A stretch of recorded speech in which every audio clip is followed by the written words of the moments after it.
Welcome back to the podcast history of our world. Chapter 20.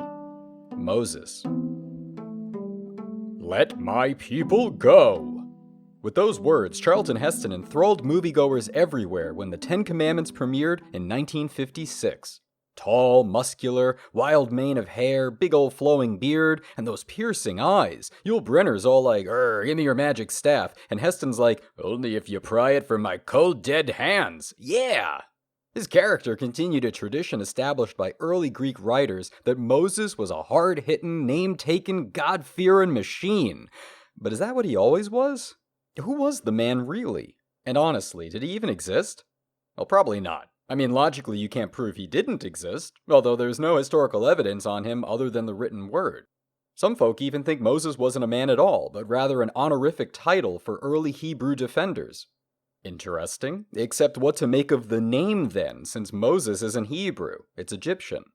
Sounds familiar to other names we've heard before, like Amos, Thutmoses? There are even those who believe Moses was in fact an Egyptian prince who saw an opportunity in the enslaved Hebrews and led them to start a new kingdom. People like Sigmund Freud, who was of course Jewish. The question here is, why would an Egyptian Moses choose to just lead the Hebrew slaves? There were plenty of other sizable slave populations like the Nubians, Libyans, and Asiatics. Why not free everyone and lead a great big slave revolt a la Spartacus?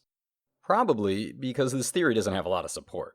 As for me, I've got no time for conjecture. Regardless of whether he lived or not, Moses is a crucial figure to many different cultures, including some you might not even be aware of. And his story. What a story! Things look bad for the Hebrew people, forced to toil under Pharaoh's wicked rule, their newborn boys slain. Dark times indeed. But the elders know that this suffering was preordained, and one day Yahweh would free them and mete out justice. Justice that would come in the form of a child. In direct violation of Pharaoh's law, Moses is saved by his mother, Jochebed. He's wrapped in swaddling clothes and placed in a watertight reed basket to float down the Nile River. Tearfully, she and her daughter Miriam watch on as the baby Moses is cast downstream, bumping baskets with the baby Akkadian Sargon? No, wait, different river. Well, who should find him than Pharaoh's daughter, who is mesmerized by the baby's radiant charm. Hey, it's not every day you find a perfectly good baby floating around. So she decides to raise the baby as her own. And by raise the baby, I mean hand him over to a Hebrew wet nurse. Some traditions state that this nurse was actually Moses' own mother, which is kinda sad. At least she gets to see him one last time, because at age 3 he is taken to formally live at the royal palace, where he's also introduced to his new grandfather, the Pharaoh. Whatever prejudice he had towards his new grandson's ethnicity, he also couldn't help but be enthralled by Moses' lovable appeal. Good thing, too, because that precious little bundle of joy becomes a real pain in the asp. It's a little Egyptian pun for you there. Moses is that spoiled brat that gets away with everything because no one can stay mad at his cute little face. One story goes like this.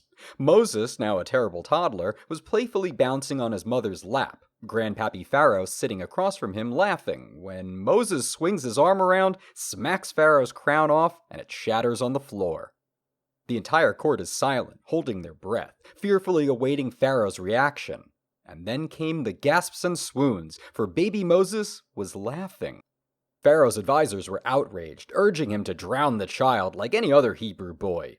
Luckily for Moses, in attendance that day was an emissary from the Midianite people, another ancestor of the Arabs. This man was the priest Jethro, and he warned that should Pharaoh execute Moses, it will be innocent blood that will be shed, because how can a child know what he does? Alright, let's see if Moses really is innocent. In front of him are placed 2 bowls. Jethro puts a handful of shiny gold coins and jewels in one, and in the other, some red-hot burning embers. Since Moses is just a simple child, he'll want the pretty glowing coals. Except the treasure is far more interesting, and he immediately starts reaching towards them.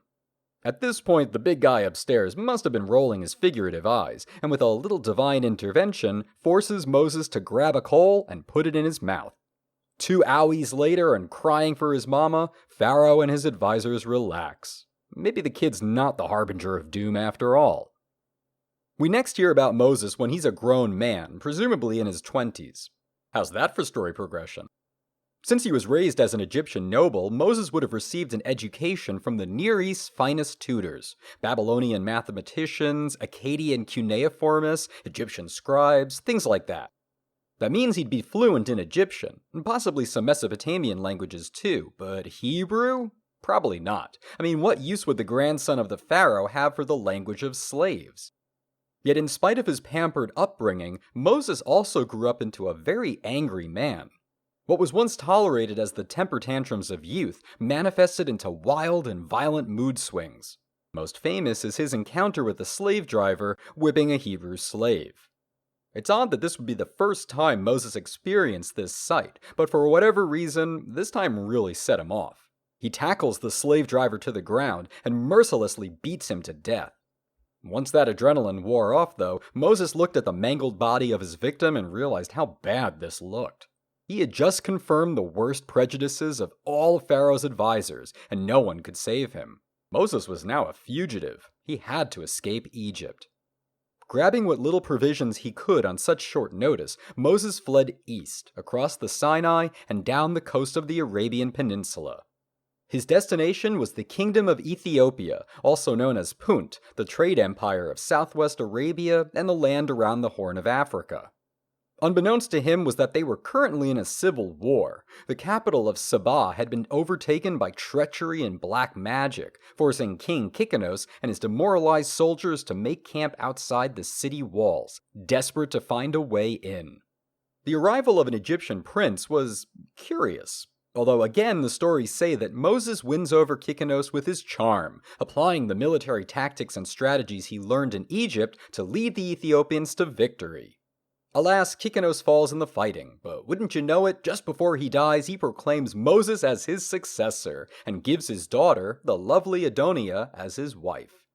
Everyone's feeling good after the battle, so no one really questioned turning over the empire to someone they literally just met, and Moses becomes king of the Ethiopians.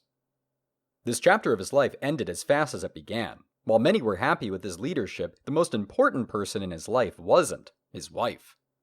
For unexplained reasons, Moses never consummated their marriage, and she was understandably angry. She reveals this private matter to her people and declares her son from a previous marriage as the rightful king. Not wanting to stick around, Moses sneaks out and heads north to Midian, somewhere in northwest Arabia. In his travels, he came across a group of shepherdesses drawing water from a well.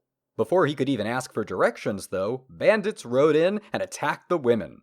In customary Moses fashion, he charged at the thugs, pummeling them into submission. Beaten and bloodied, they begged for mercy, to which Moses responded, "Ha! Are you not afraid to have such cowardly arms and hands? You are long-haired people, female flesh and not men." And then let them go. All right. The grateful shepherdesses bring him back home to meet their father, who, what do you know, turns out to be Jethro, the man who saved Moses as a baby. Small world, huh? Well, he's just grinning ear to ear to see Moses alive and well. So happy, in fact, that he gives his daughter Zipporah to him as a wife and invites him to stay with the family as a shepherd. Might not be as exciting as the previous adventure, but it's better than running from the agents of Pharaoh. Moses accepts. And so it came to pass that King Moses became a humble herder of sheep, leading his flock from watering hole to watering hole, protecting them from harm, and guiding them to safety. Foreshadowing. Then that fateful day arrived when he came upon a burning bush that wasn't actually burning. This was the form Yahweh took to speak with his wayward prophet. The voice revealed that the Pharaoh had died, yet still the Hebrews cry out in anguish. Now's the time to free them, and guess who's gonna do it? The plan is that Moses will return to Egypt and prove himself to the Hebrew elders by speaking the true name of God, a secret known only to a few. Then he'd go to the new pharaoh and trick him into allowing the slaves to leave for a 3-day march into the wilderness for a religious sacrifice, at which point they'd make a break for it. The new pharaoh will probably realize this is a trick and refuse Moses, in which case all of Egypt will suffer until the Hebrews are allowed to leave. And, Moses, are you writing any of this down? No, he was not. He just stood there scared and confused. Whereas Abraham was an unwavering follower of the divine, Moses was more of a glass-half-empty kind of guy. His response was something like, "Why me? Why now? This plan stinks. A burning bush, really? He was allowed to continue his kvetching a bit longer, and then told the secret password. You will say this to the elders, Ehie Asher Ehie, I am that I am. Bet you didn't know Popeye had his roots in Judaic tradition, huh?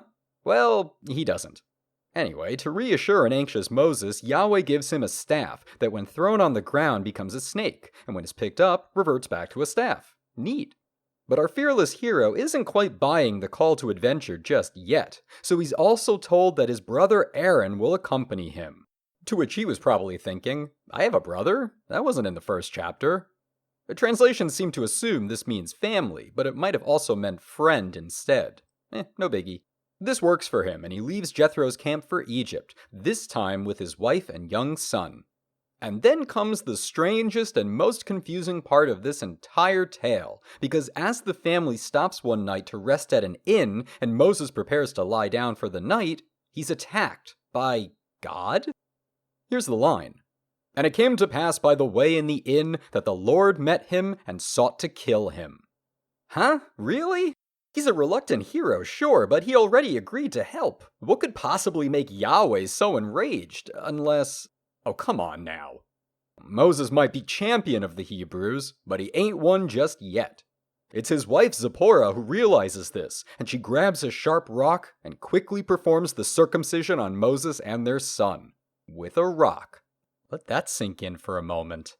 She touches Moses' feet with the bloodied tool, and the heavenly assault stops. Huh? There's also another version where it's not God, but two angels that attack Moses, and after Zipporah manages to circumcise him, somehow during the fighting, the angels lose their strength, and he retaliates, even killing one. Bet they didn't teach that in Hebrew school. Sore but alive, Moses and family make it to Egypt, meet up with Aaron and his sister Miriam, prove themselves to the elders, and obtain an audience with Pharaoh. Aaron actually speaks first, asking permission for the Hebrews to take that 3-day leave into the wilderness for the sacrifice. Pharaoh's response is not surprising. Who is this God that I should obey his commands? Tell me, O son of Israel, is he old or young? How many cities has he captured? How many nations has he subdued? How long is it since he ascended his throne?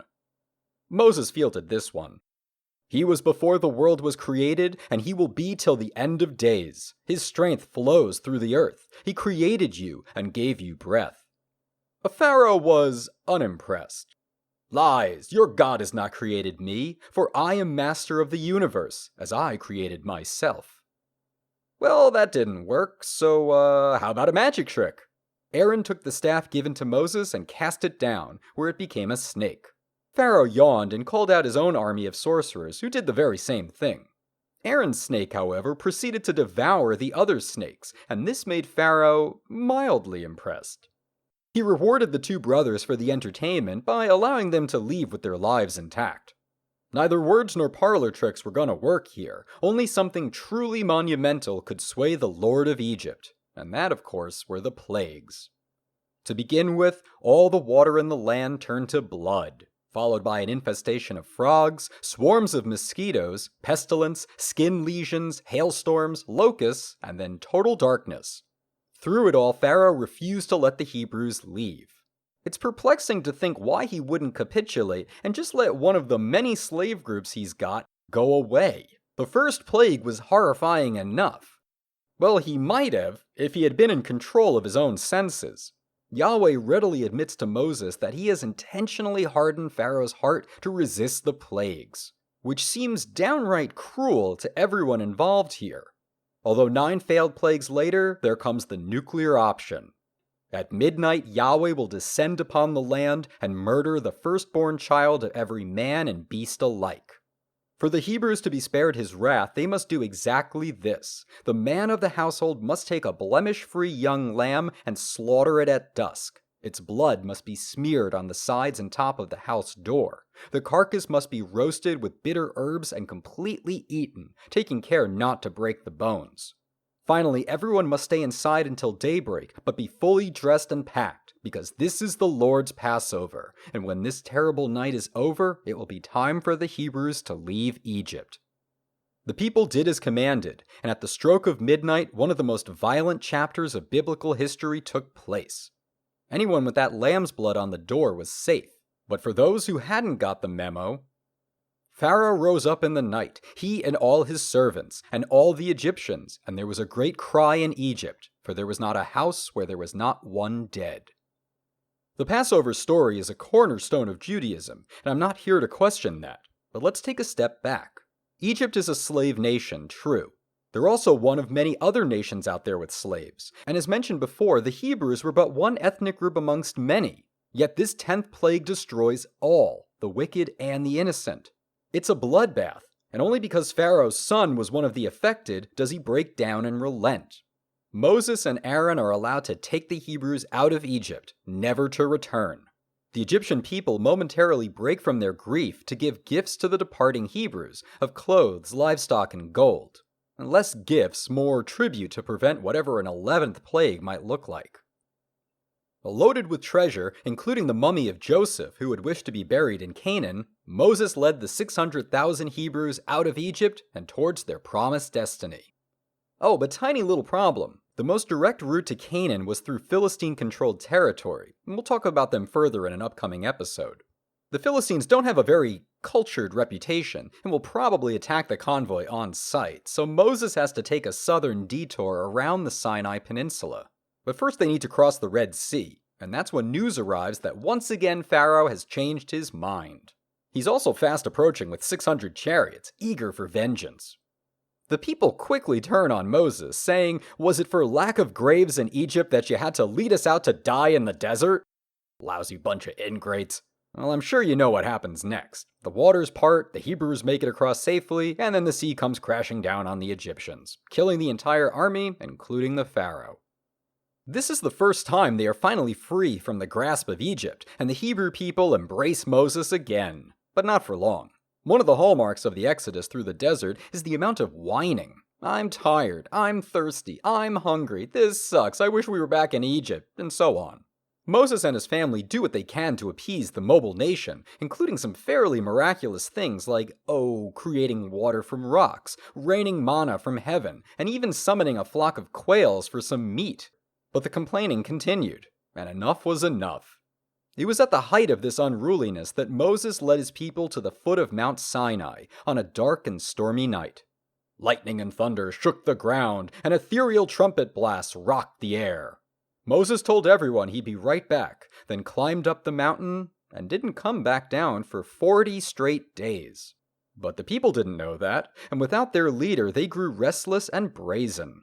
They asked Aaron to make a new god for them in the form of a golden calf, because squeezing water from a stone wasn't impressive enough. Eventually, though, Moses does come back, carrying stone tablets inscribed with laws written down by Yahweh's own finger. Moses greeted his people. "Look here, I bring you these 10 commandments." But no one was listening. They were too busy having a big dance contest around their golden calf. That's when the latent Moses temper came back in full neck vein pounding force.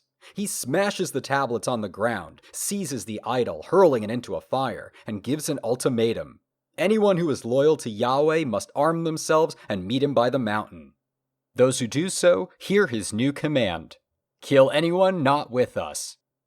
The calf worshippers are slaughtered, some 3,000 men, women, and children in all, and unity and order are restored.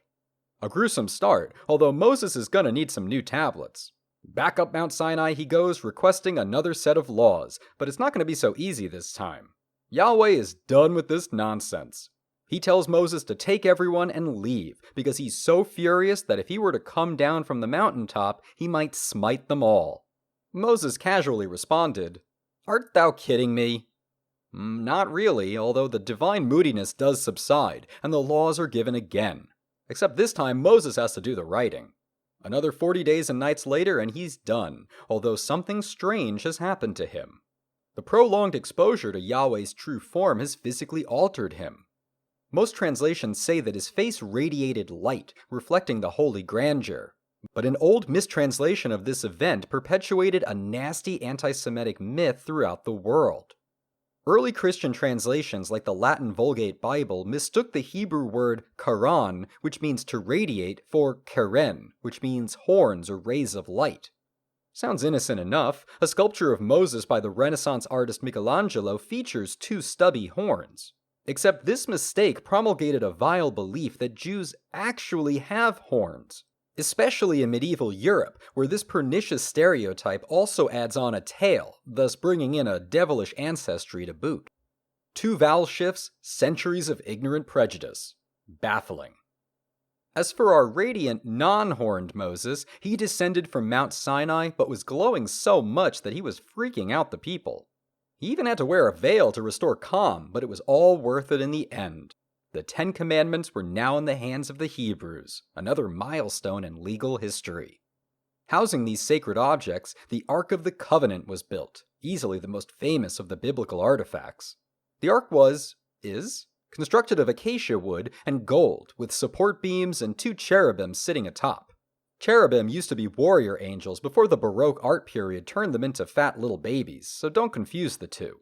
Inside went the stone tablets, and the ark was placed on an altar within a tent called the tabernacle. Law and order is all great stuff, except it's not keeping the convoy from going stir-crazy. Even with the unexplained phenomena and that massacre, they are no closer to reaching the promised land, and Moses is being criticized left and right.